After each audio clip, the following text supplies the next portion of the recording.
પંચમહાલના શહેરા બીઆરસી ભવનમાં ઇલેક્ટ્રિક વાહન ચાર્જિંગમાં મૂકનાર સીઆરસી કોઓર્ડિનેટર કુલદીપને આ મુદ્દે નોટિસ ફટકારાઈ। કોઈપણ પ્રકારની મંજૂરી વગર કચેરીમાં વાહન ચાર્જમાં મોકલવા બદલ ખુલાસો માંગવામાં આવ્યો અને કચેરીમાં ખોટી રીતે વીજળીનો ઉપયોગ કરી જેના બદલ દંડ પણ ફટકારાયો।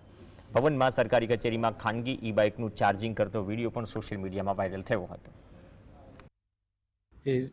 જીએસટીવી સમાચારની અંદર ખાનગી વાહન જે અહીંયા મૂકવામાં આવ્યું હતું એ બાબતે જે ન્યૂઝ આવ્યા હતા એ બાબતે અમે તપાસ કરતાં માલુમ પડ્યું કે સીઆરસી કોઓર્ડિનેટર ખાંડિયાનું ખાનગી વાહન હતું જે એ સમય દરમિયાન અહીંયા મૂકવામાં આવ્યું હતું। એ બાબતે અમે નોટિસ આપી અને જરૂરી દંડની કાર્યવાહી પણ કરેલ છે અને ઉપલી જિલ્લા કક્ષાએ પણ એની સૂચના આપેલ છે। બાઇક ઇલેક્ટ્રિક બાઇક હતું જે એમનું કહેવા મુજબ ચાર્જિંગ ખલાસ થઈ ગયું હતું બિલકુલ, એટલા માટે થોડા સમય માટે મૂક્યું હતું એવું એમનું કહેવું હતું, પરંતુ અમે કાયદેસરની તે છતાં કાર્યવાહી કરી છે અને દંડની કાર્યવાહી પણ કરેલ છે।